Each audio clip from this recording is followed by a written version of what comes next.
Hello, hello, my brothers and sisters. This is Gerritt Baker, your brother in arms, and welcome to another episode of The Tactical Businessman. Today, we have another special guest, a really good friend of mine.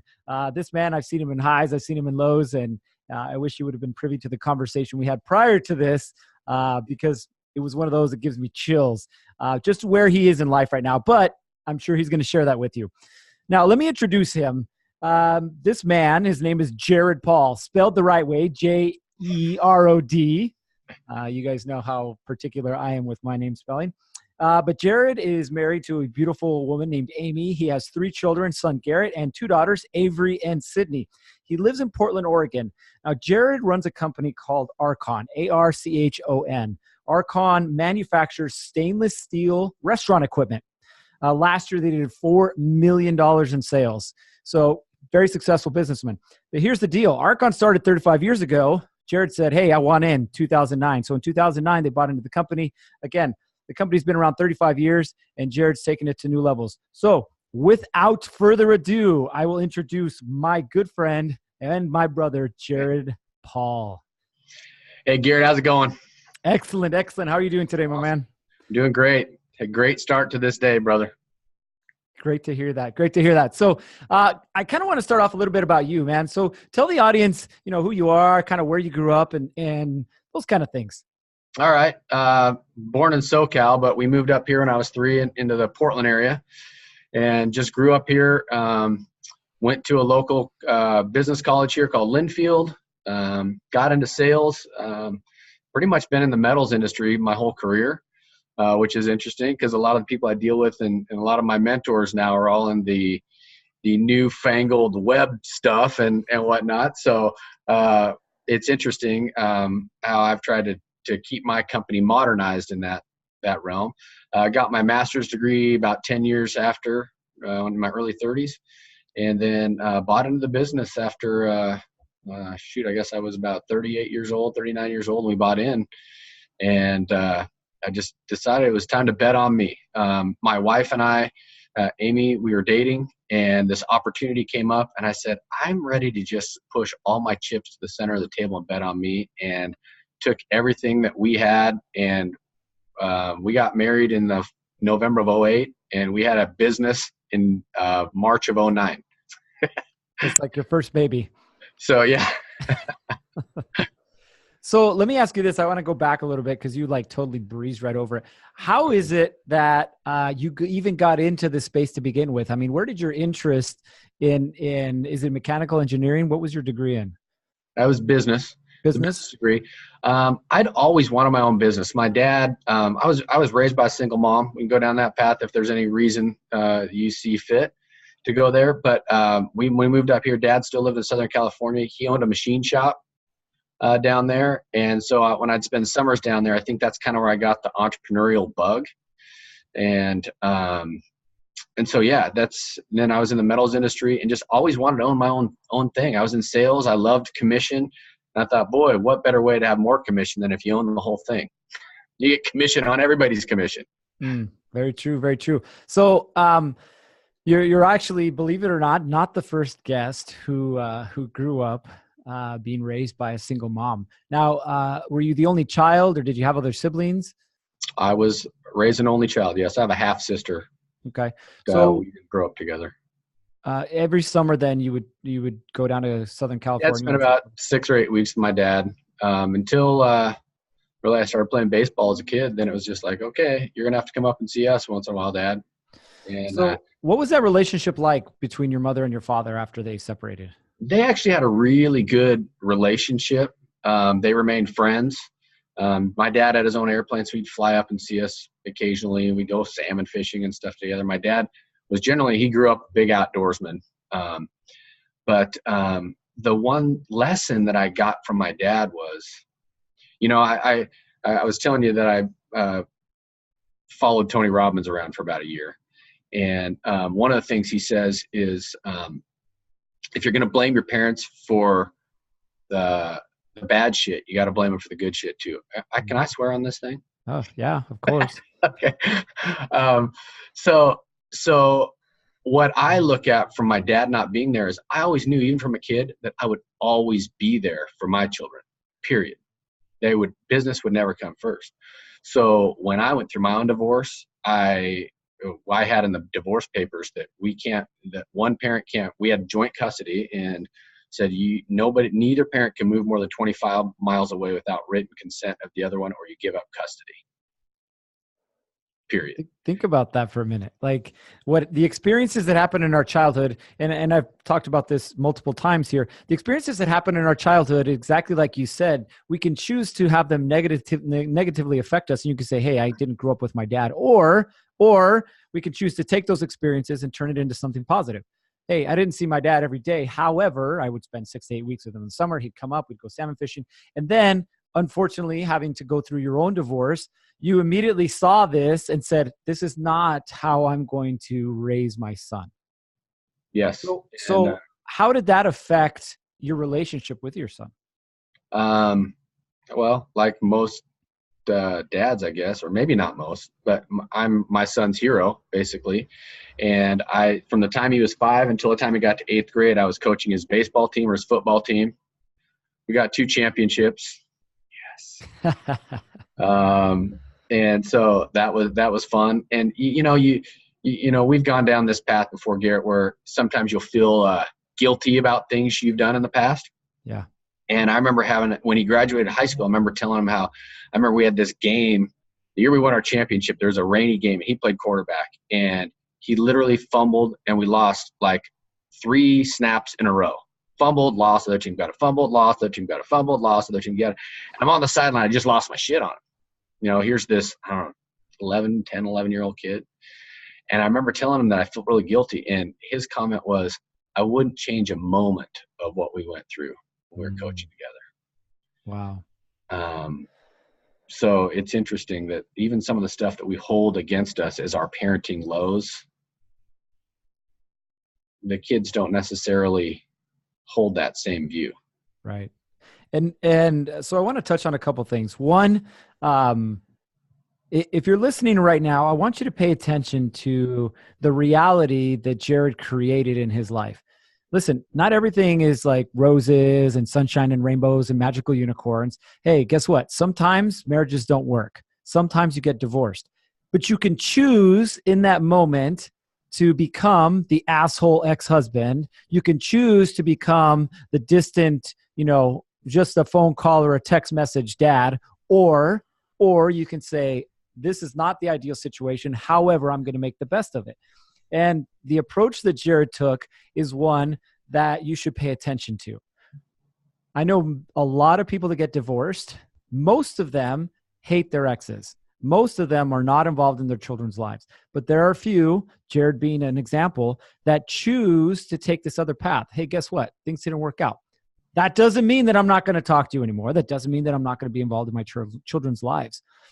And so by taking this path, you ended up having this huge gift at the end, which is this conversation with your son where you said, hey, I wasn't the best dad I could be.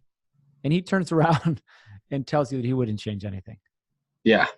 Yeah. And it's interesting now. He works at the company. He came here about 1.5 years ago. He originally went to school to play baseball, and my son was always, it's so funny how he was so much like me, or I was so much like him when I was his age, just kind of reacting to life. Right. So he was a lot better athlete than I was, but so he was the kind of kid, just, yeah, I'll show up, just roll the ball out, coach, I'll sling it. Right. And so he goes to play baseball in college in the fall, and he's like, all we do is run. All we do is run. And it's designed to wean out the people that don't want to work hard. And he said, I don't want to play baseball. He basically wanted to throw. He wanted to strike suckers out. He didn't want to do all that the work on it. So I said, well, are you going to quit? He said, yeah, I'm going to quit. I said, okay, finish up the term and go get a job. I've got a master's degree. I told my son to drop out of college. So you can let that sink in.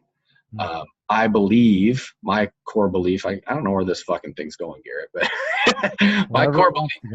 my core belief is that the educational system that we've got in this country now is designed for universities to get rich and put kids in debt. and you can learn anything you need to. I don't know if this is on this device right here. You've got this external brain, and the last thing I was going to do is waste $100,000 on something. So when Gerritt got out of school, he got a couple of different sales jobs, and then he came to work here in shipping and receiving, and he did all the grunt work. We didn't have a driver. You're in the truck going up to Seattle at 2 a.m. And he did that for about a year, and we had an opening in our sales department, and he's crushing it for us. And I get to mentor him and train him with what I've learned. So that's, to me, he's not going to be saddled with this debt that all his friends are going to be in. And I've tried to tell him that your friends are going to be out of college in a year, and they're going to have $50,000 or $100,000 in debt. They're going to be paying that for 20 years. This is so true. And interesting that you bring this up, because I actually subscribe to the same method of thinking. Believe it or not, I actually got a degree finished my degree, I should say, while I was working as a police officer. So police officer, what degree do you think I should have? I don't know, criminology or something like that. Oh no, I got a degree in business management. And let me tell you how much I remember from my college classes. Whoop. The only thing I remember is one teacher saying the law of supply and demand. As long as there's a demand, there will be a supply. Like, that's the only thing I remember. And that was really what applied to my police career, because, well, I dealt with drugs, and hey, as long as there's a demand, there's always criminals. Yeah. Just so you guys know, by the way, doesn't matter how, we're not getting politics here or anything, but doesn't matter how big or wide you build a wall. As long as there's a demand, there will be a supply. Just the way simple economics work. But I love what you said, and it's this idea that, hey, listen, knowledge doesn't have to come from one particular source. It can come from multiple sources. And again, we're blessed in today's day and age to have these supercomputers at the palm of our hands, where we can literally go anywhere and learn anything. And interestingly enough, when I started down this path of what I'm doing now, I had no idea how to record or edit videos. I had no idea how to do a podcast. I had no idea. I could just go on and on about I had no idea. Guess what became my best friend? Google. I should get paid for that, by the way. Google, YouTube, Apple. Let me see how many of these. But in all seriousness, that's, hey, how do you edit a video? How do you cut a clip? How do you add audio? How do you do this? How do you? And that's how I learned. And what you're teaching your son is exactly what we need to go back to, which is there's no shortcut to success. There never has been. You have to go through the process. I know eventually your target is what? It's to have him take over the company, right? And in order for him to do that, though, he has to understand what the drivers go through. He has to understand what the salespeople, what the manufacturing guys. He has to understand everything in order to be in a position where you're at, which is, the CEO and understanding how the entire company works. So we went down this path with you and your son. You got a degree in business management. How was it that you came across this opportunity?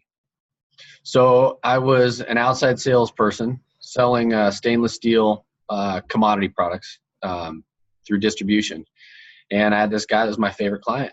And I was out there one day and talking with him out here one day talking with him. And he said, yeah, I think I'm going to retire and sell my business. And I went home to Amy and I said, we have this opportunity. I'm ready to go all in, as I said previously. It's an interesting story because when that opportunity came up, and yeah, we overpaid for it. So because didn't know what I was doing really.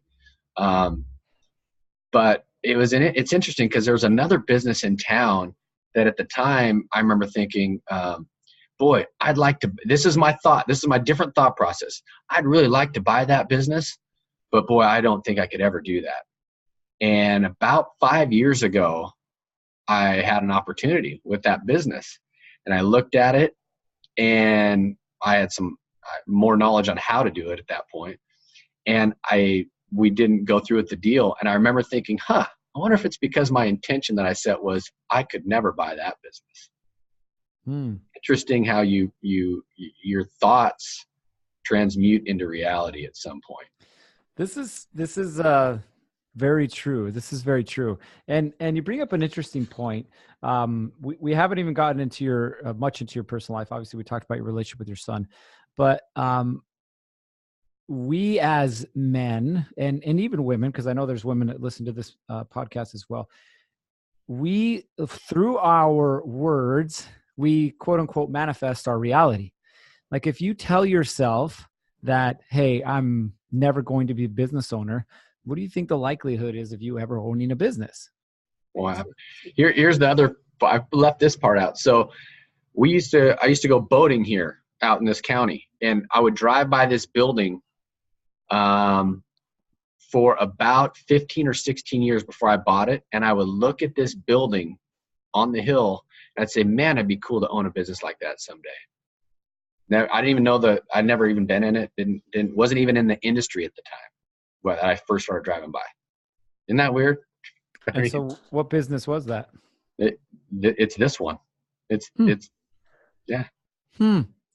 So yesterday I was having this conversation with some of the clients that I have, and the conversation centered around this idea of labels, right? What labels have we created for ourselves, and what labels have others created for us? And it's interesting that the ones that have the most power over us are the ones that we create ourselves.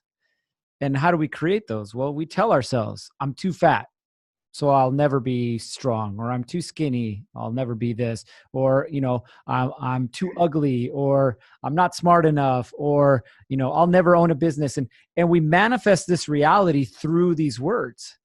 And interestingly enough, on one business, you had two different outcomes. And I believe, and I'm sure that you do as well, that it was simply based on the words that you used. This business, you had no idea what it was. You're just like, man, it'd be really cool to own that business one day. And to put a big bow on this, the one that I said, I could never own, I've learned even more in the last 5 years. And what I learned was I could have bought that business. I could have bought that business, and it's since been sold. So it's really interesting that you're right. I just so yeah, there's your bow. So I kind of want to talk, obviously here we spent a lot of time talking about the relationship between personal life and business life. So let's talk about that a little bit. You decided in 2009 to go all in on this business, so you purchased it. And what was your relationship like at the time? And then where did the stress and pressure of owning a business take your relationship? Okay. So my wife was my dream girl. Our relationship was obviously, we just got married, so it was awesome. And at the time, she was going back to school to get her accounting degree. So she was a full-time student, and I was learning the business because the previous owner was still working here when we first bought it. And then when she graduated, we had bought a new computer system. She was supposed to come work for us for about 90 days, doing a bunch of the data entry, getting ready to go live. And we go live 1st of July 2011 on this thing. And on the 5th of July, our bookkeeper just quit. So now here's this person who just got her accounting degree. She'd been a bookkeeper as well before. And now it's like, oh, congratulations, Mrs. Business Owner. You are now the controller of the company. So that went, and, we got her some help and we worked through that. But what we realized is that all of our conversations, increasingly all our conversations turned to being business conversations all the time. And we had Avery in 2014. And so Amy got pregnant in 2013. And it was, so what was that? 4 or 5 years that we'd been married at that point. And she thought she could still work and have a baby at the same time. And we went down that path. And increasingly as I look back now, and then we had Sydney a year and a half later, and children can be roadblocks to your relationship.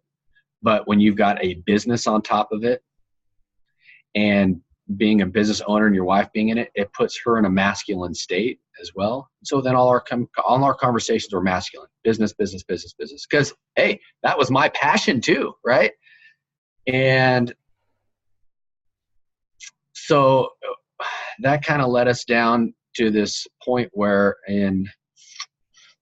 November of 17, no, 8, it's 17.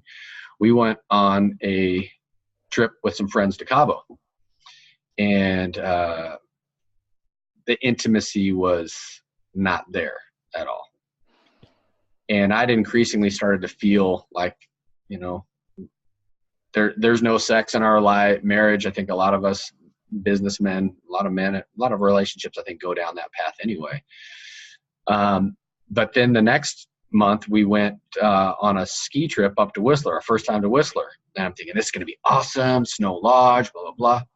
Nothing. And I was up there while everybody's having fun, and I'm sinking into this, I won't call it depression, but I was just not happy. And I had this realization and business was humping. So at this point, we did 4 million last year, but that's down from the previous 2 years. We can get into that at some point. I've tore this thing down so I can have the people I want to work with here and then rebuild it. But anyway, but I had this realization that if I had a business that was humming and a relationship that sucked, I was not going to be happy and fulfilled.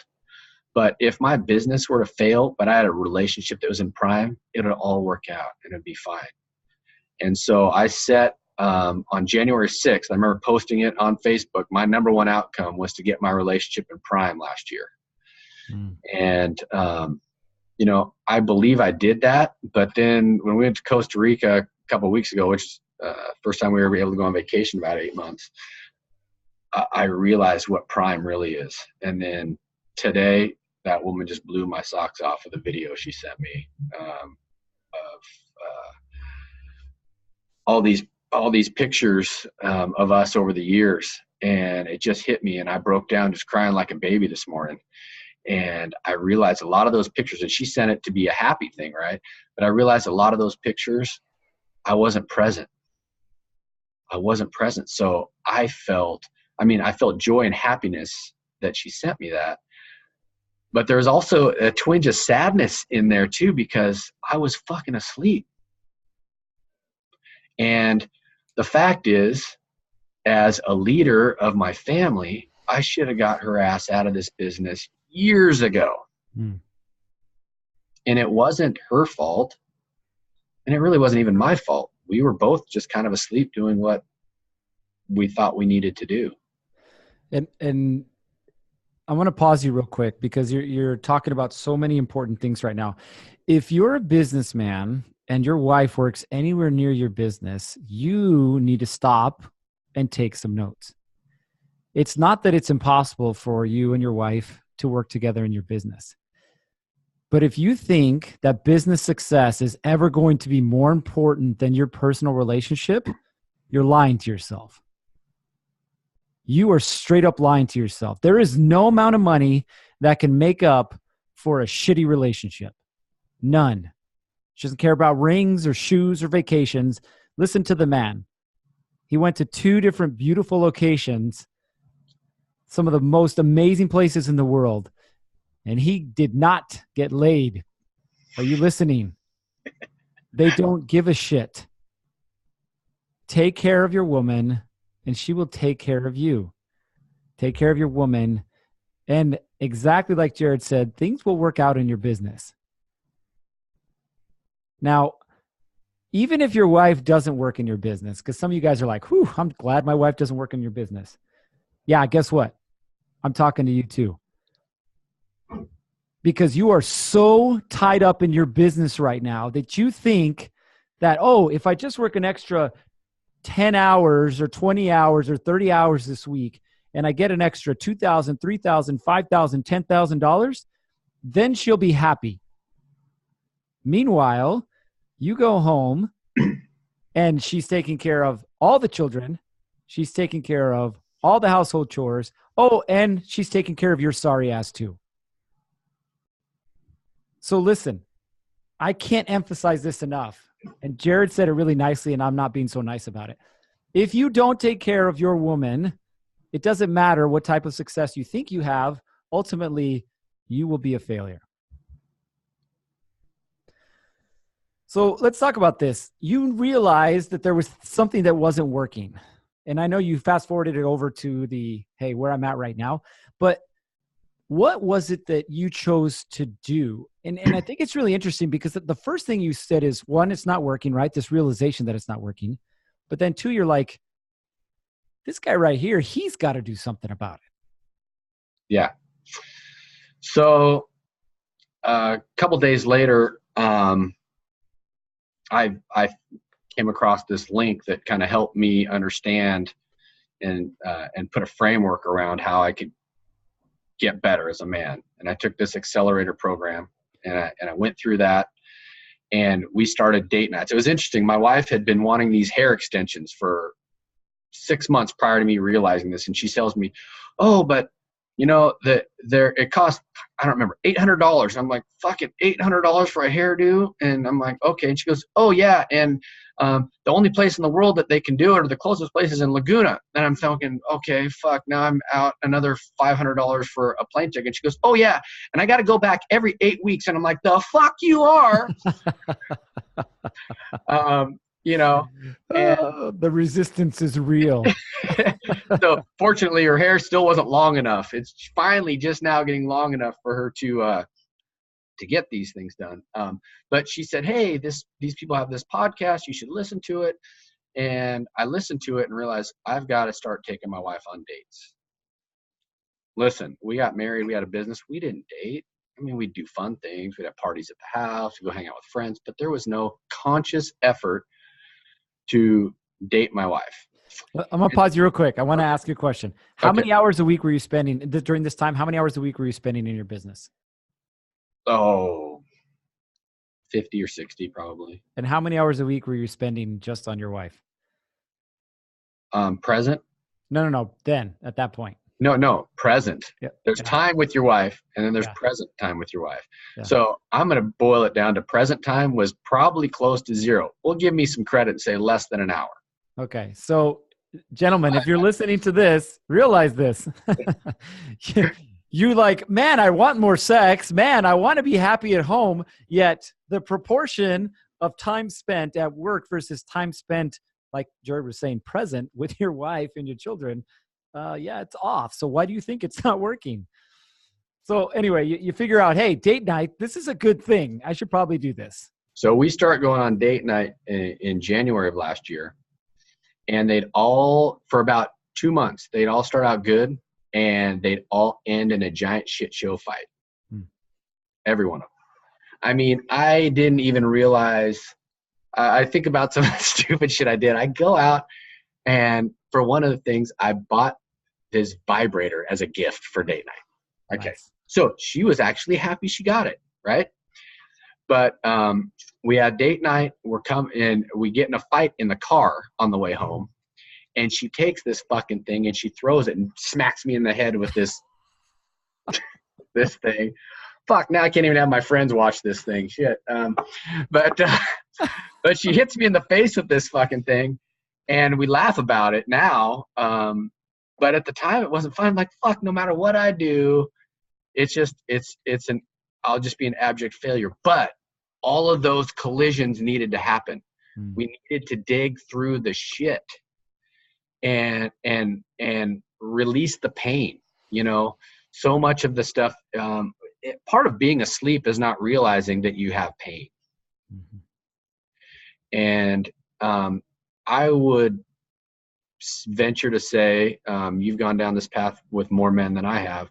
But if you're asleep in your relationship, you're going to have to go through pain, and you're going to have to fight. You're going to have to fight to get through it.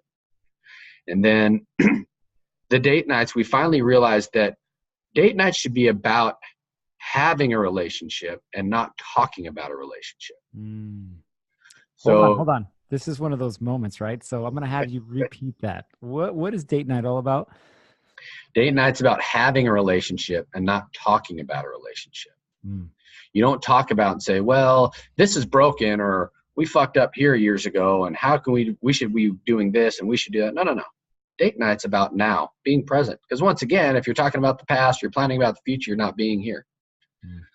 So there's so much. This is a good part for me to go through this insight I had a couple days ago, Gerritt. So we've got some tight cash flow in our business right now. It's the first time we've had to deal with this in 10 years. So I'm feeling anxiety on the way home from the gym on Monday. And it just hit me. It's if I'm feeling anxiety, I'm thinking about the future.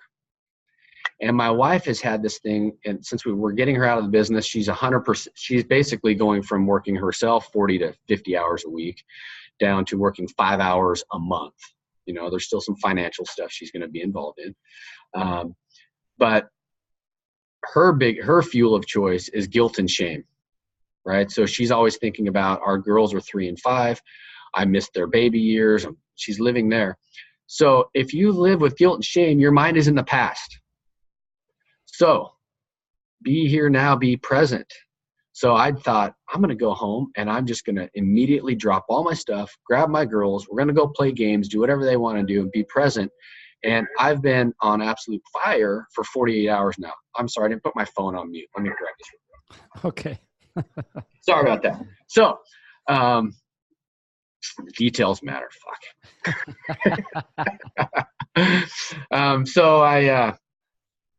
So I had this realization. If you're feeling guilt and shame, or you're feeling anxiety, you're not in the present moment. And that's what the feminine wants. They want your presence. And the presence is, you can decide in the present to be pissed, angry, or you can decide to be in a beautiful state and be happy.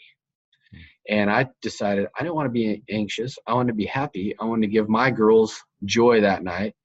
And when you put yourself in a situation where when you're thinking about others than thinking about yourself, all that other shit's going to melt away. Very true. Very true. Now, listen, at the end of this call, I was actually going to ask Jerod, hey, as a businessman, like, what would be a couple of things that you would recommend to someone in your particular scenario? And well, I didn't have to say that. Jerod and I are on the same wavelength here. We got this going on. But I kind of want to recap some of the things that he said. One, again, is this reality that you choose to live in. You can choose to live in the reality that your life sucks and it's horrible, i.e., he's getting divorced, he's not going to see his son and whatever, and then manifest that. Or you can choose to create the reality that, hey, maybe it's not exactly how I want it to do, but I can create what I really want. And he was involved in his son's life, obviously growing up. And then to have the son, even though Jerod feels or felt at some point that he was a failure as a father, to have your son validate the fact that, hey, you were present. And second, I wouldn't change anything. So that's number one. But number two is this idea or this concept of being here. Your wife, and he talked about date night. You can get super complicated. Literally, Jerod and I could sit here and talk for probably about 10 hours and give you a detailed plan on how to take your relationship and your business from shit to on fire. I have zero doubt that we could do that. But that wouldn't serve you because it's too much. So think about the simple things that he just said. Your wife wants you to be here now. That's it. It's hard for us to do as men, but that's all she wants. So invest in her now.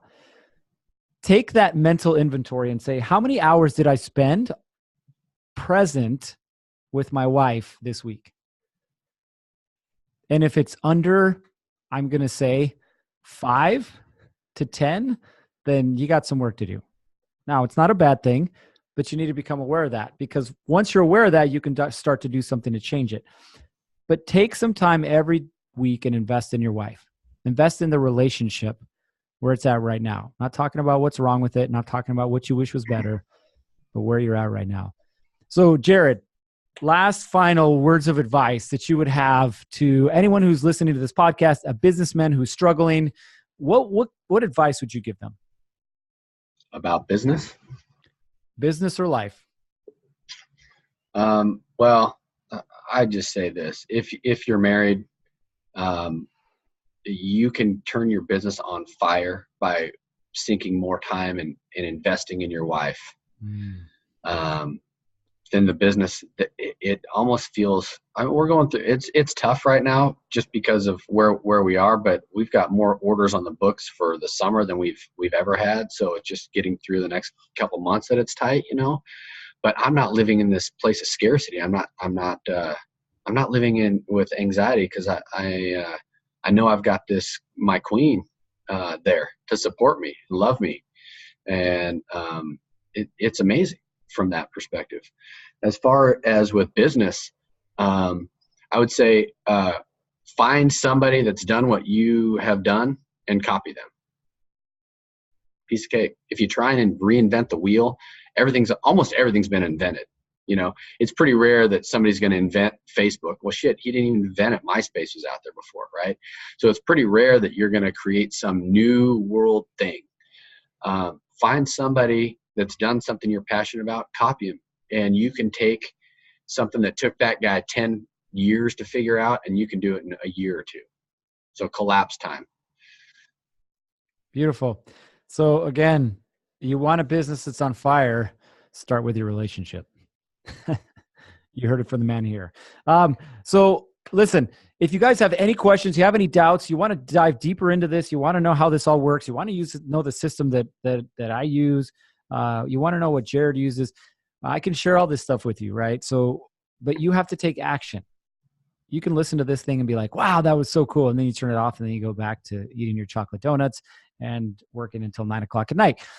Nothing's going to change. So reach out. Let's have a conversation. Let's start to change the narrative in your relationship and ultimately in your life. So you can visit me at GerrittBake.com. If you want some free tools, you can go to winthedailywar.com. Jerod, if someone wants to reach out to you and they have some specific questions, how can they do that? So I'm going to give them that, but you just glossed over some shit. So I got to give this guy right here some props. Okay. Gerritt helped me shift and create a new reality in my life. And I give him a lot of credit. I give myself the most of the credit because I had to do the work, but the man helped me shift. He helped me get in touch with my creator and which helps me get into my heart, which is a whole nother piece of it. And so I just want to say thanks to you for what you've done for me in helping me. And it was a gift, brother. It was a gift. So if somebody wants to reach out to me, it's J Paul, JPaul at archonusa.com, ARCHONUSA.com. And you can find us on Facebook, or you can find us on the internet too if you want to see some of the stuff we do. And we do some residential stuff. So if anybody wants a home barbecue, we can do that too. There you go. There you go. Again, Jerod, thank you for being here, and thank you for those kind words. I thoroughly appreciate it. As always, ladies and gentlemen, there's only one thing that matters in your life, and that is be here now. So on that note, stay safe, and we'll see you on the next one.